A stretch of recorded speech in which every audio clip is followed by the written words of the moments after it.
Very good morning to all of you. ना electrolysis पढ़ रहे हैं, इलेक्ट्रोलाइसिस के कुछ क्वेश्चंस किए थे। तो this was the series for the cathode discharge at cathode, और ये रिएक्टिविटी सीरीज भी है। ले के 12 सरदार का नाम माली आलू जरा फीके से पकाता है, क्यों आज होंगे पंडित अयोध्या। रिएक्टिविटी ऊपर जाता है, डिस्चार्ज एट कैथोड नीचे जाता है। This was the series for anode. सबसे पहले आयोडाइड आएगा, फिर ब्रोमाइड आएगा, फिर क्लोराइड आएगा, फिर OH माइनस, फिर नाइट्रेट, फिर सल्फेट, फिर फ्लोराइड लास्ट में। तो एक्वस NaCl के इलेक्ट्रोलाइसिस कर दिए थे, और मैंने होमवर्क दिया था aqueous copper sulphate. Aqueous copper sulphate का होमवर्क दिया था। तो एक्वस कॉपर सल्फेट, चलो उसको बनाते हैं। जो इलेक्ट्रोलाइट है at present is aqueous copper sulphate. Aqueous copper sulphate electrolyte है, तो उसको जरा देखते हैं क्या होगा। तो same step one is dissociation, and this dissociation, ये सारा चीज जो होता है वो इलेक्ट्रोलाइटिक सेल के अंदर में होता है। तो डिसोसिएशन, तो इलेक्ट्रोलाइट जो हमारा वो पोर्शन कौन सा है, aqueous copper sulphate. Step one is dissociation. तो डिसोसिएशन करेंगे अब यहाँ पे।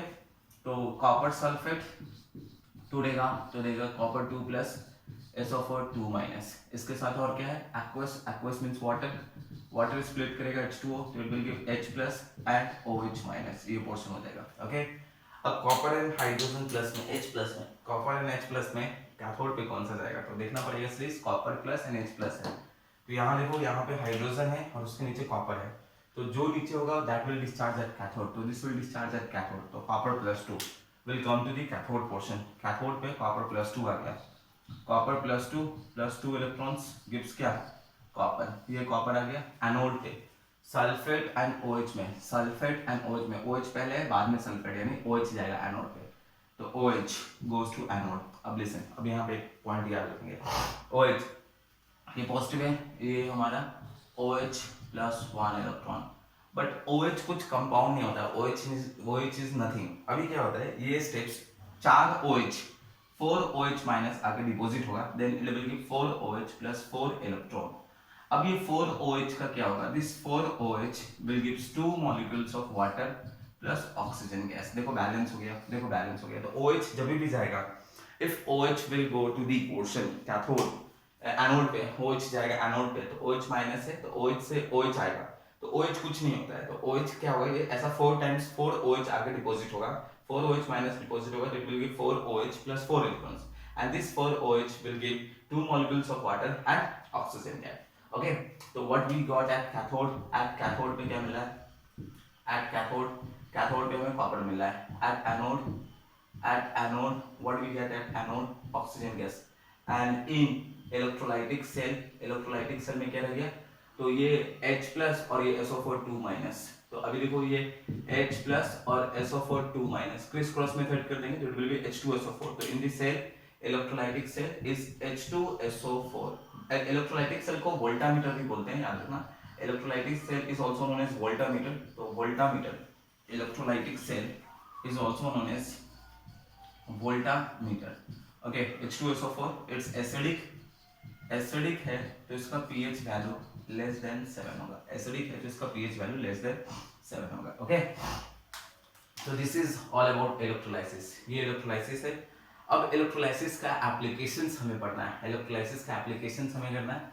तो एप्लीकेशंस ऑफ इलेक्ट्रोलाइसिस में फर्स्ट आता है इलेक्ट्रो रिफाइनिंग, मेटलर्जी चैप्टर में है, वहां पे भी है, यहाँ पे मैं बता रहा हूँ, फिर वहां पे भी बता दूंगा। Chapter 6 isolation of metal from its ore, या मेटलर्जी, सिंपली मेटलर्जी, इसे नोट कर देना।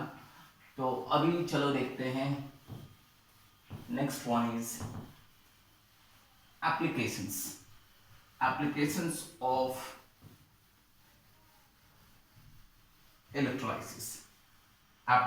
of electrolysis, okay। तो applications of electrolysis, तो बहुत सारे applications होता है। First one is electro refining, तो अभी फर्स्ट इलेक्ट्रो रिफाइनिंग देखते हैं। इलेक्ट्रोलाइसिस, अब इम्प्योर मेटल को refining, electro refining, impure metal है, सपोज ये कॉपर है बट इट्स इम्प्योर कॉपर है, तो इम्प्योर कॉपर को प्योर कॉपर में ये चेंज कर देगा with the help of the, ये कॉपर आएगा and this will come pure copper. जो भी इसके इम्प्योरिटीज है उसको बाहर निकाल देगा। This we are going to do, ठीक है। ये हम ये तो थियोरेटिकली भी पढ़ने वाला है, प्रैक्टिकली तो नहीं है। थ्योरेटिकली हम पढ़ने वाले हैं कि इम्प्योर कॉपर प्योर कॉपर में कैसे चेंज होता है, उसको भी हम देखने वाले हैं। with the help of electrolysis and the process is known as electro refining. Okay, तो अभी देखो क्या है क्वेश्चन है, इलेक्ट्रोलाइसिस का ही क्वेश्चन है. Water electrolysis of aqueous copper sulphate. Electrolysis of question क्या है, इलेक्ट्रोलाइसिस ऑफ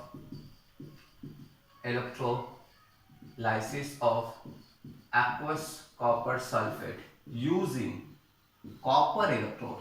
अभी देखो यहाँ पे copper electrode, same salt का सेम सॉल्ट है, सेम सॉल्यूशन है और उसी का मेटल लेते हैं तो it will come under electro refining. ये जो प्रोसेस आएगा it will come under electro refining. अगर सेम सॉल्ट का ही इलेक्ट्रोड लेंगे तो it will come under electro refining.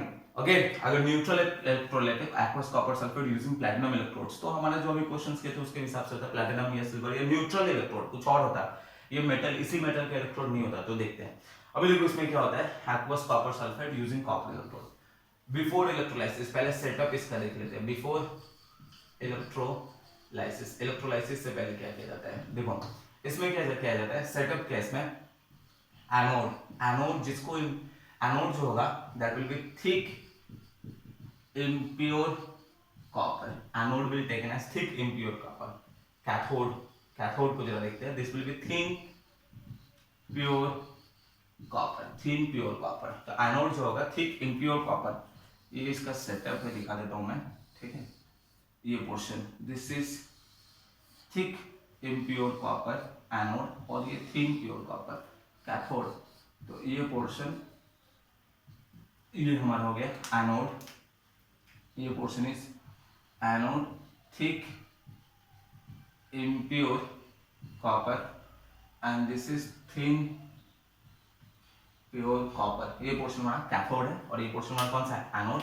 इसके अंदर में हमारा सॉल्यूशन है copper sulphate, aqueous copper sulphate, ये सॉल्यूशन है. ये इलेक्ट्रोलाइसिस होने से पहले ऐसा कुछ सेटअप है. अभी ये सबको नोट कर लेना. बिफोर इलेक्ट्रोलाइसिस एनोड क्या है, कैथोड क्या है, इन सबको नोट कर लेंगे. अब चलो देखते हैं इलेक्ट्रोलाइसिस करके देखते हैं. तो इलेक्ट्रोलाइसिस करेंगे तो क्या होता है, देखो इलेक्ट्रोलाइसिस करने पे क्या होता है. लिसन, इलेक्ट्रोलाइसिस, अब उसके अंदर में करंट पास होगा. First step 1 is dissociation. वही सेम करंट पास हुआ तो copper sulphate will give copper +2 plus sulphate 2-. Okay, copper +2 plus sulphate 2-. अच्छा, इसमें वाटर है तो वाटर भी आयोनाइज होगा, लेकिन वाटर का इसमें कुछ रोल नहीं होगा. It will not participate in the reaction.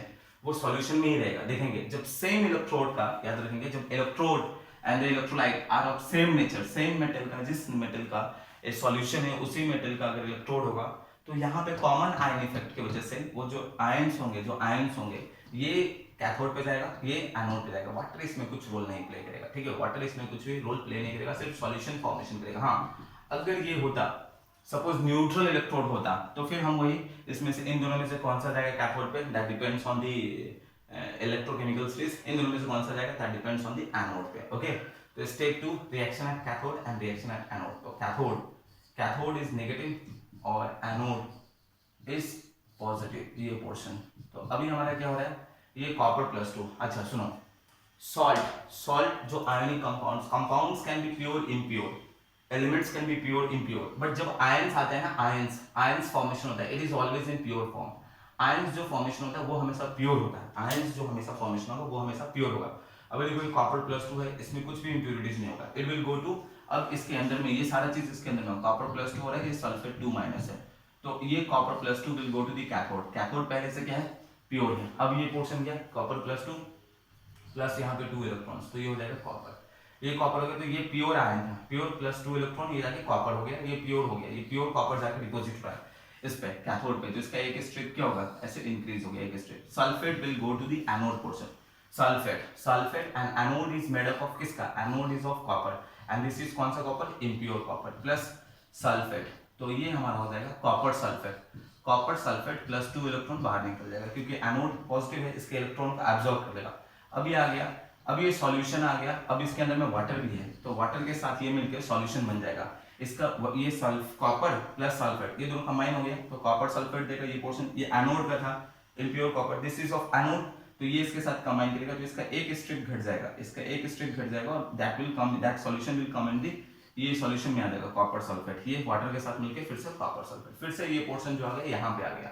ये यहाँ पे आ गया, फिर से इसमें करंट पास होगा, that will give copper plus 2 ion. ये अब ये इसमें जो कॉपर आया ये इम्प्योर आया सॉल्यूशन में, लेकिन जब वो करंट पास होगा ये आयन में चेंज होगा, that will give pure copper. ये हमारा कौन सा कॉपर हो गया, pure copper plus sulphate. Again वो कॉपर प्लस 2 जो है ये कहाँ जाएगा, ये जाएगा कैथोड पे। अब हो जाएगा कैथोड पे डिपॉजिट हुआ कॉपर, तो इसका एक स्ट्रिप फिर से क्या हो जाएगा, ये एक स्ट्रिप इंक्रीज हो जाएगा। एंड सल्फेट, फिर से सल्फेट कहाँ जाएगा, sulphate will go to the portion anode, anode के साथ कंबाइन होगा, ये एनोड में जो कॉपर है दैट इज इम्प्योर कॉपर, उसके साथ कंबाइन होगा, गिव्स इन कॉपर सल्फेट। फिर इसका एक स्ट्रिप घटेगा, इसका स्ट्रिप घटेगा, वाटर के साथ सॉल्यूशन होना है, फिर से ये पोर्शन यहाँ पे आएगा। तो ये ऐसा प्रोसेस रिपीट होते जाएगा, रिपीट होगा कब तक, देखो कब तक, जब तक आफ्टर इलेक्ट्रोलाइसिस, आफ्टर इलेक्ट्रोलाइसिस का बाद का डायग्राम देखो, इलेक्ट्रोलाइसिस के बाद का डायग्राम। अब ये एनोड हो जाएगा एंड दिस इज कैथोड, ये पोर्शन जो हो जाएगा ये हमारा कैथोड हो जाएगा, ठीक है, ये हो जाएगा थिक प्योर कॉपर। और यहाँ पे जो आ जाएगा ये कुछ इम्प्यूरिटीज जो एनोड के थे, जिसको बोलते हैं एनोड मड, ये पोर्शन है। तो this is electro refining, electro refining, this is all about electro refining. ये हमारा सेटअप था बिफोर इलेक्ट्रोलाइसिस, और इलेक्ट्रोलाइसिस करते गए, तो after this one is after electrolysis. तो बुक में 3.18 एक्सरसाइज क्वेश्चन बना लेना, एक्सरसाइज क्वेश्चन इलेक्ट्रोकेमिस्ट्री का 3.18 बना लेना, ओके। तो फिर मिलते हैं नेक्स्ट क्लास में, थैंक यू।